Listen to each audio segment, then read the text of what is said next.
নমস্কার। আজকে আমরা ক্লাস 8-এর পথের পাঁচালী শুরু করব। আজকে পড়ব ষষ্ঠ অধ্যায়। শুরু করছি। বৈকালের দিকটা হঠাৎ চারিদিক অন্ধকার করিয়া কাল বৈশাখীর ঝড় উঠিল। অনেকক্ষণ হইতে মেঘ মেঘ করিতেছিল, তবুও ঝড়টা যেন খুব শীঘ্র আসিয়া পড়িল। অপুদের বাড়ির সামনে বাঁশঝাড়ের বাঁশগুলো পাঁচিলের ওপর হইতে ঝড়ের বেগে হটিয়া ওধারে পড়াতে বাড়িটা যেন ফাঁকা ফাঁকা দেখাইতে লাগিল। ধুলা, বাঁশ পাতা, কাঁঠাল পাতা, খড় চারিধার হইতে উড়িয়া তাহাদের উঠান ভরাইয়া ফেলিল। দুর্গা বাটির বাহির হইয়া আম কুড়াইবার জন্য দৌড়িল। অপু দিদির পিছু পিছু ছুটিল। দুর্গা ছুটিতে ছুটিতে বলিল, শিগগির ছোট, তুই বরং সিঁদুর কৌটো তলায় থাক, আমি যাই সোনামুখী তলায়। দৌড়ো দৌড়ো। ধুলায় চারিদিক ভরিয়া গিয়াছে। বড় বড় গাছের ডাল ঝড়ে বাঁকিয়া গাছ ন্যাড়া ন্যাড়া দেখাইতেছে। গাছে গাছে শোঁ শোঁ বোঁ বোঁ শব্দে বাতাস বাঁধিতেছে। বাগানে শুকনা ডাল কুটা বাঁশের খোলা উড়িয়া পড়িতেছে। শুকনা বাঁশপাতা ছুচালো আগাটি উঁচু দিক তুলিয়া ঘুরিতে ঘুরিতে আকাশে উড়িতেছে। কুকসিমা গাছে শুঁয়ার মতো পালকলা সাদা সাদা ফুল ঝড়ের মুখে কোথা হইতে অজস্র উড়িয়া আসিতেছে। বাতাসের শব্দে কান পাতা যায় না। কালবৈশাখীর রূপ বর্ণনা করছেন। কালবৈশাখী এখন সেরকমভাবে কালবৈশাখী দেখা যায় না, কিন্তু আমরা যখন ছোট ছিলাম তখন এই চৈত্র বৈশাখ মাসের শেষে প্রায় প্রতিদিনই কালবৈশাখী ঝড় উঠত। আকাশ কালো করে আসতো, মানে দুপুরের দিক অবধি বেশ সুন্দর আকাশ, মেঘমুক্ত আকাশ। হঠাৎ করে আকাশ কালো করে এসে তারপরে প্রচণ্ড আওয়াজের সঙ্গে সে আকাশ ডাকতে শুরু করতো এবং তারপর মেঘ ডাকতে শুরু করতো এবং তারপরে বৃষ্টি নামতো। তো এই যে প্রথমে যে ঝড়টা উঠতো, সেই ঝড়ের কথা বলা হচ্ছে যে চারদিকে গাছপালা সব এলোপাথারি এদিক ওদিক করে হয়ে যাচ্ছে, প্রচণ্ড পরিমাণে ঝড়ের যে দাপট, সেই দাপটের কথাটা এখানে বর্ণনা করেছেন লেখক। এই সিঁদুর কৌটো কিন্তু একটি গাছের, আম গাছের নাম। এগুলো সব তখন ওই কালবৈশাখীতে কি হয়, গুটি গুটি আমগুলো পড়ে যায় গাছ থেকে এবং বাচ্চারা সবাই সেই গুটি আম কুড়োতে ব্যস্ত হয়, কুড়িয়ে নিতে। তো সেই কথায় সোনামুখী তলায় পৌঁছিয়া অপু মহা উৎসাহে চিৎকার করিতে করিতে লাফাইয়া এদিক ওদিক ছুটিতে লাগিল। এই যে দিদি, ওই একটা পড়ল রে দিদি, ওই আর একটা রে দিদি। চিৎকার যত করিতে লাগিল তাহার অনুপাতে সে আম কুড়াইতে পারিল না। ঝড় ঘোর রবে বাড়িয়া চলিয়াছে। ঝড়ের শব্দে আম পড়ার শব্দ শুনিতে পাওয়া যায় না। যদি বা শোনা যায়, ঠিক কোন জায়গা বরাবর শব্দটা হইল তাহা ধরিতে পারা যায় না। দুর্গা 8-9টা আম কুড়াইয়া ফেলিল। অপু এতক্ষণে ছুটাছুটিতে মোটে পাইল 2টা। তাহাই সে খুশির সহিত দেখাইয়া বলিতে লাগিল, এই দেখ দিদি, কত বড়, দেখ, ওই একটা পড়ল, ওই দিকে। তাহলে 2 ভাই বোনে যখন এসছে বাগানের মধ্যে, আম বাগানের মধ্যে, অপু তো খুব খুশি।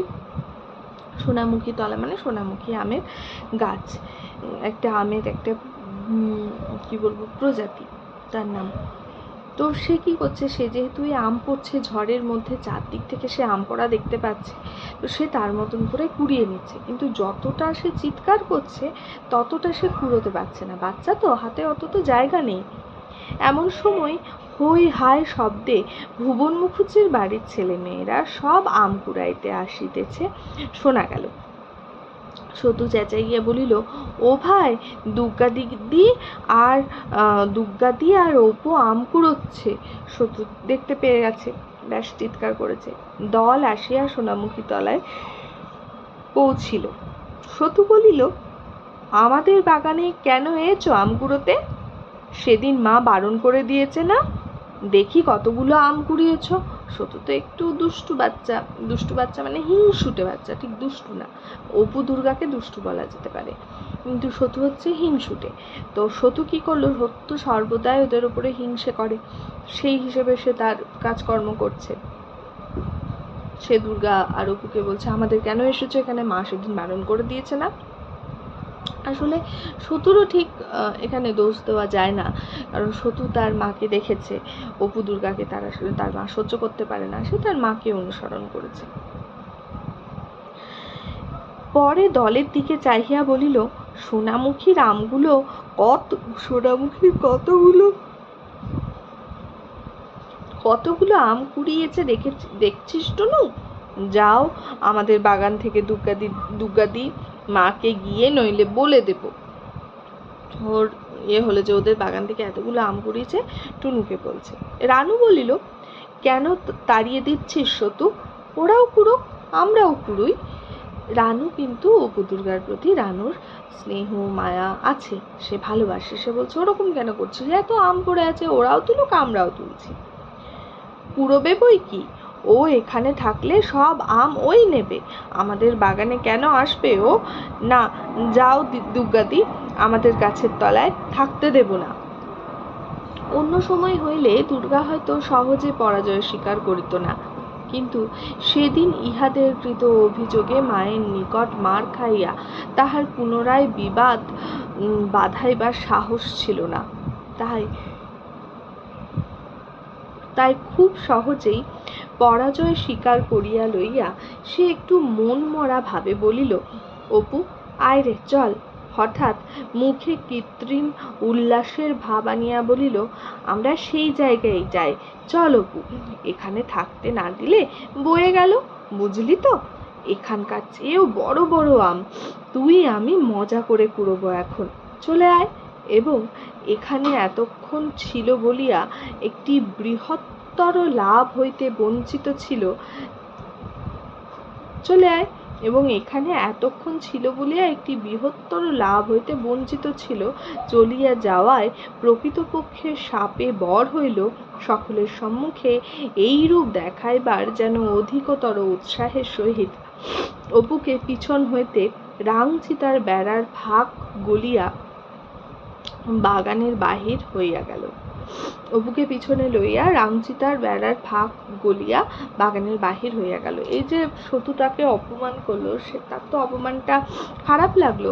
সে কি করলো, সে অন্যদিন হলে সে ঝামেলা করতো, সে এত সহজে পরাজয়টা স্বীকার করতো না, কিন্তু সেই পুতির মালা চুরি এটা সেটা এই সমস্ত নিয়ে তার মায়ের কাছে যে মার খেলো, তারপর থেকে সে কিছুটা হলো। তারপরে সে এমন একটা ভাব দেখালো যে এখানে ছিল বলেই তার অনেক লোকসান হলো, তাই অপুকে নিয়ে সে চলে গেল একটা অন্য জায়গায় যাবে বলে। রানু বলিল, কেন ভাই ওদের তাড়িয়ে দিলে, তুমি ভারী হিংসুক কিন্তু সতুদা। রানুর মনে দুর্গার চোখের ভরসাহারা চাহনি বড় ঘা দিল। রানুর মনের মধ্যে কিন্তু মায়া মমতা এগুলো আছে, আগেই বললাম। তো দুর্গার যে এইভাবে অপু দুর্গা চলে গেল, রানুর কোনোভাবেই সেটা ভালো লাগেনি। অপু অত শত বোঝে নাই, বেড়ার বাহিরের পথে আসিয়া বলিল, কোন জায়গায় বড় বড় আমরে দিদি, পুটুদের সলতে খাকি তলায়। তাহলে অপু কিন্তু দিদির এই হালকা চাতুরিটা বা হালকা ছলনা, করুণ ছলনা, এটা বুঝতে পারেনি। সত্যি বাচ্চা, সে ভেবেছে সত্যি সত্যিই অন্য কোথাও, তাই সে দিদিকে জিজ্ঞেস করে, কোন তলায়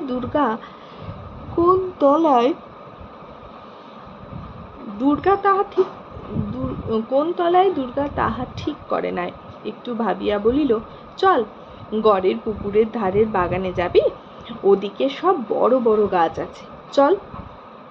গড়ের পুকুর এখান হইতে প্রায় 15 মিনিট ধরিয়া সুরি পথে অনবরত বন বাগান অতিক্রম করিয়া তবে পৌঁছানো যায়। অনেক কালের প্রাচীন আম ও কাঁঠালের গাছতলার বন চালতা, ময়না কাঁটা, সারা গাছের দুর্ভেদ্য জঙ্গল, দূর বলিয়া এবং জনপ্রাণীর বাসশূন্য গভীর বনের মধ্যে বলিয়া এসব স্থানে কেহ বড় একটা আম কুড়াইতে আসে না। কাছির মতো মোটা মোটা অনেক কালের পূর্ণ গুলঞ্চলতা এ গাছে ও গাছে দুলিতেছে। বড় বড় প্রাচীর, গাছের তলাকার কাঁটা ভরা ঘন ঝোপ জঙ্গল খুঁজিয়া তলায় পড়া আম বাহির করা সহজসাধ্য তো নহেই, তাহার ওপর আবার ঘনায়মান নিবিড় কৃষ্ণ ঝোড়ো মেঘ ও বাগানের মধ্যে জঙ্গলের এরূপ অন্ধকার সৃষ্টি করিয়াছে যে কোথায় কি ভালো দেখা যায় না। তবুও খুঁজিতে খুঁজিতে নাছোড়বান্দা দুর্গা গোটা ৮-১০ আম পাইল। তাহলে ভাই যখন একবার বলেছে, যে ভাইকে যখন সে একবার বলেছে সে যাবে আরো কোথাও একটা যেখানে বড় বড় আম পাওয়া যাবে, তখন সে আর ভাই তো তার কাছে সবকিছুর আগে, তাই সে ভাইকে অসন্তুষ্ট করতে চায়নি, ভাইকে কষ্ট দিতে চায়নি। তাই সে ভাইকে নিয়ে সেই দুর্ভেদ্য জঙ্গলেই গেছে, যেখানে মানুষজন যায় না, দুর্ভেদ্য কাটা জঙ্গল, ঝোপ, সাপ খোপ এই সমস্ত কিছু তো থাকবেই এইসবে। তারপরেও সেই কষ্ট করেও সে ৮-১০টা আম কিন্তু জোগাড় করলো, কুড়োলো। হঠাৎ সে বলিয়া উঠিল, ওরে অপু, বৃষ্টি এলো। তাহলে এতক্ষণ যে ওরা ছিল সেটা তো ঝড়ের মধ্যে, এবার তো বৃষ্টি নামলো। সঙ্গে সঙ্গে ঝড়টি যেন খানিকক্ষণ একটু নরম হইল, ভিজে মাটির সোঁদা সোঁদা গন্ধ পাওয়া গেল। একটু পরে মোটা মোটা ফোঁটায় চড়বড় করিয়া গাছের পাতায় বৃষ্টি পড়িতে শুরু করিল। চারিদিকের দেখিতে দেখিতে চারিদিক ধোঁয়াকার করিয়া মুষলধারে বৃষ্টি নামিল। বৃষ্টির ফোঁটা পড়িবার জোরে জোরে গাছের পাতা ছিঁড়িয়া উড়িয়া পড়িতে লাগিল। ভরপুর টাটকা ভিজা মাটির গন্ধ আসিতে লাগিল। ঝড় একটু যেন নরম হইয়া পড়িয়াছিল, তাহাও আবার বড় বাড়িল। দুর্গা যে গাছতলায় দাঁড়াইয়াছিল, এমনই হয়তো হঠাৎ তথায় বৃষ্টি পড়িত না, কিন্তু পূব আকাশের ঝাপটা গাছতলা ভাসাইয়া লইয়া চলিল। বাড়ি হইতে অনেক দূর আসিয়া পড়িয়াছে। অপু ভয়ের স্বরে বলিল, ও দিদি, বড্ড যে বৃষ্টি এলো, তুই আমার কাছে আয়। দুর্গা তাহাকে কাছে আনিয়া আঁচল দিয়া ঢাকিয়া কহিল, এ বৃষ্টি আর কতক্ষণ হবে, এই ধরে গেল বলে। বৃষ্টি হলো, ভালোই হলো, আমরা আবার সোনামুখী তলায় যাব এখন, কেমন তো? দুইজনে চেঁচাইয়া বলিতে লাগিল, নেবু পাতায় করম চা, যা বৃষ্টি ধরে যা, কর কর করাত। প্রকাণ্ড বন বাগানের অন্ধকার মাথাটা যেন এদিক হইতে ওদিক পর্যন্ত চিরিয়া গেল। চোখের পলকের জন্য চারিধার আলো হইয়া উঠিল। অপু দুর্গাকে ভয়ে জড়াইয়া ধরিয়া বলিল, ও দিদি, কি হলো? ওরা তো ঘন জঙ্গলের মধ্যে চলে গেছে, বৃষ্টি শুরু হয়ে গেছে, এবং তারপরে শুরু হয়েছে, যখন বৃষ্টি প্রথমে শুরু হয়েছে তখন একটু ঝড়টা কমেছে, কিন্তু আবার ঝড় বেড়েছে এবং একসাথে বাজ পড়তে শুরু করলে, যে কর কর করাত। অপুর তো স্বাভাবিকভাবেই অপু বাচ্চা, তার ভয় লাগবে, দুর্গারও ভয় লাগছে, কিন্তু ভাইয়ের জন্য সে এই সমস্ত কিছুকে উপেক্ষা করতে পারছে, এবং সে ভাইকে কি মনে সাহস দেওয়ার জন্য কি বলছে, বৃষ্টি হয়েছে, ভালোই হয়েছে, তাই সোনামুখী তলাতেও ওরা সবাই চলে যাবে, আমরাও আবার সোনামুখী তলা যাব। কি রে নেবু, দুর্গাকে ডাকলো না অপু, ও দিদি।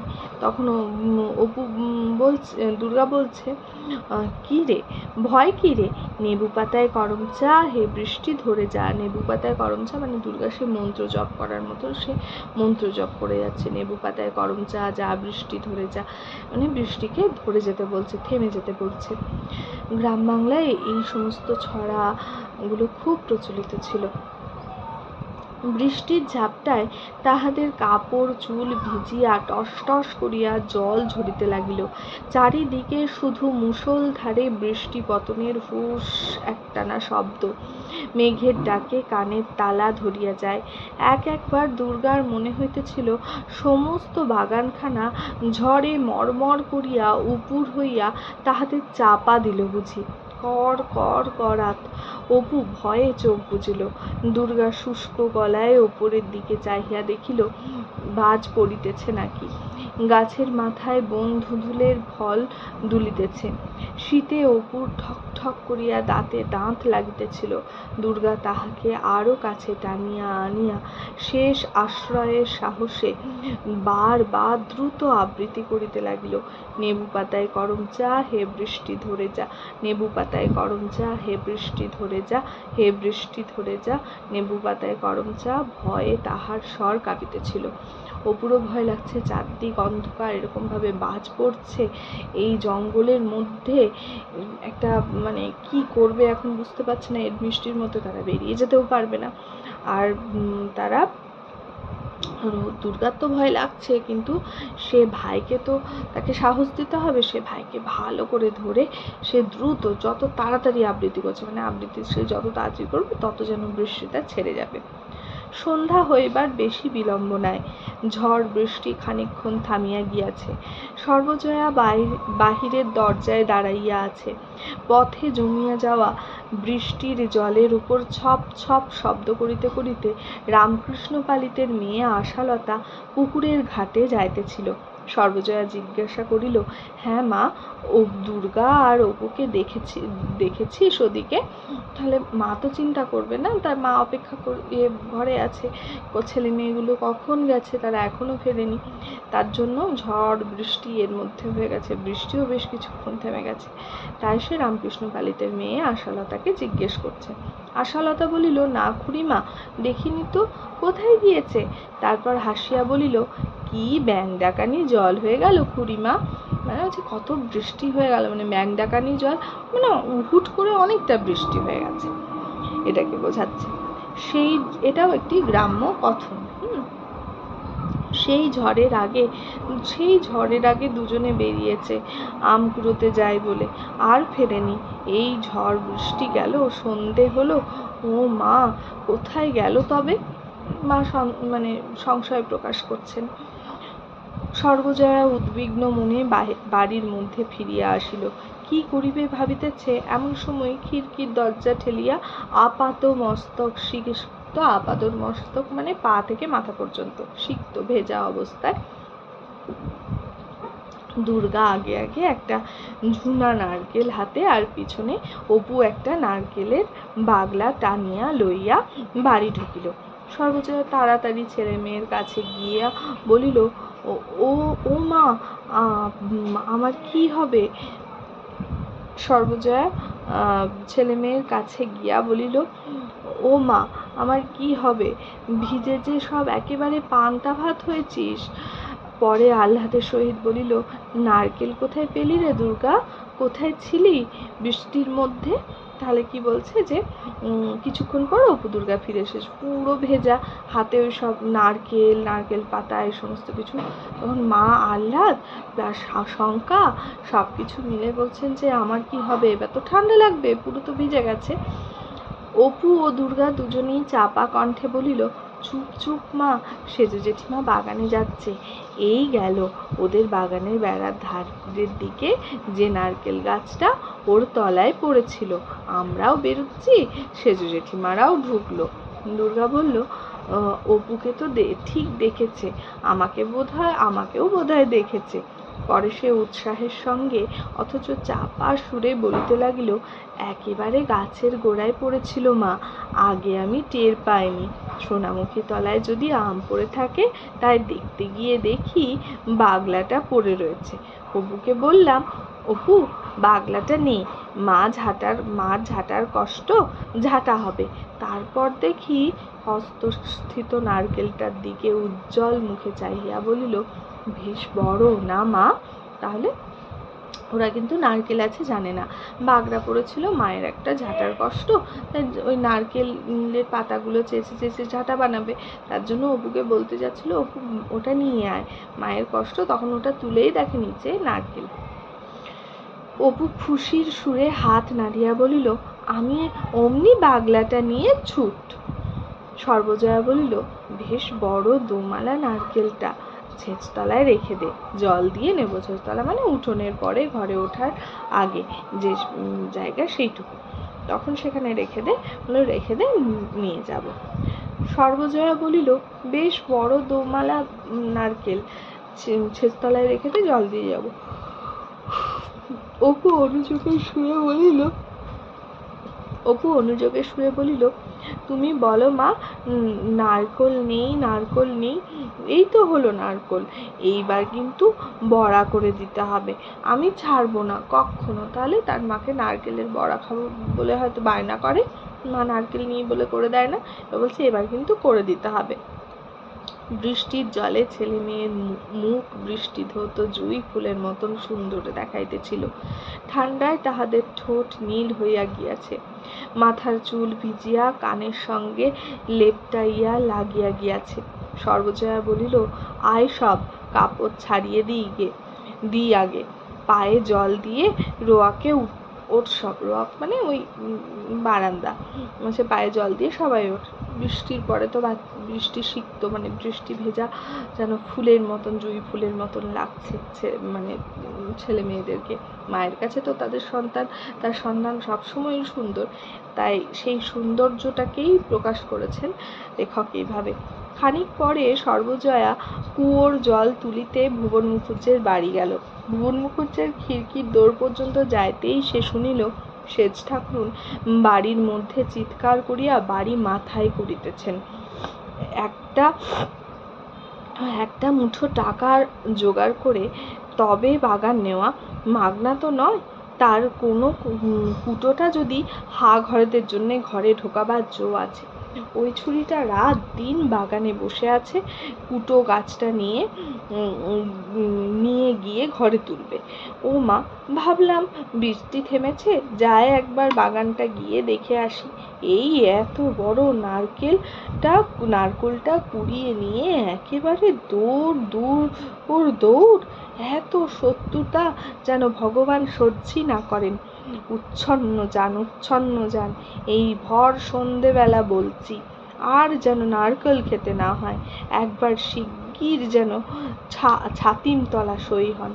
তাহলে সেজ ঠাকুরুন তো এমনিতেই সহ্য করতে পারে না, সেখানে সেজ ঠাকুরুন দেখে ফেলেছে নারকেলটা, যেটা অপু দুর্গা বুঝতে পারেনি।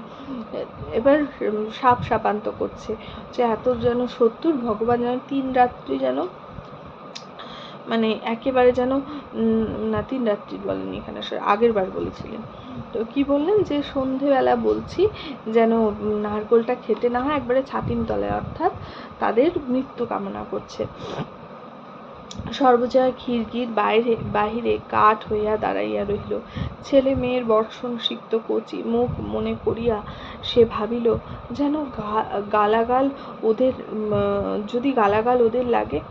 বাবা, যে লোক, দাঁতে বিষ আছে, কি করি?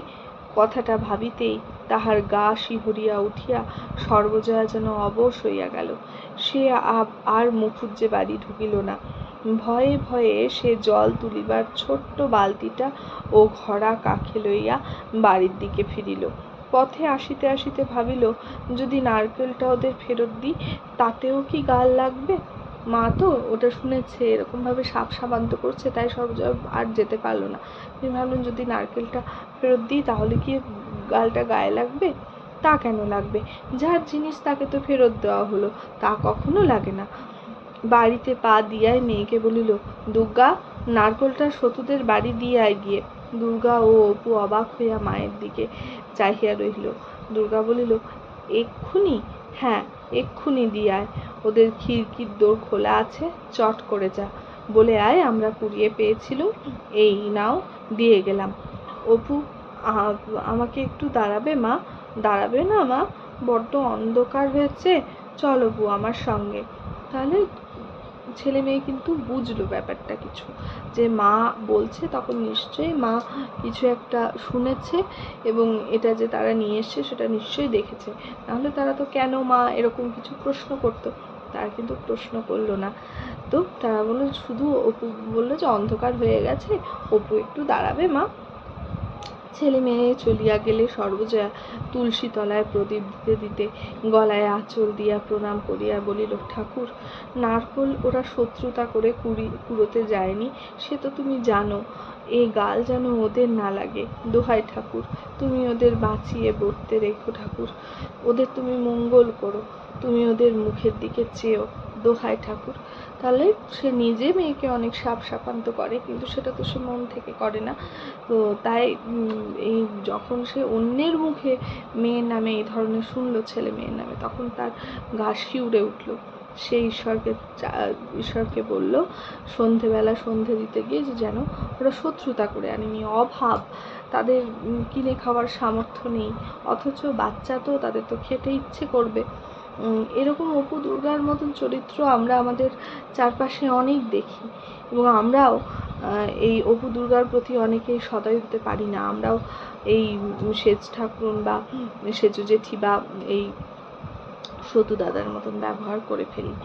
আমরা যখন এই ব্যবহার করব, তখন আমাদের একটু অপু দুর্গার কথাটা মনে পড়লেই লেখক যেন আমাদেরকে আয়না ধরে দেখিয়ে দিচ্ছেন যে এরকম না করতে। এটা ওরা কেন করছে?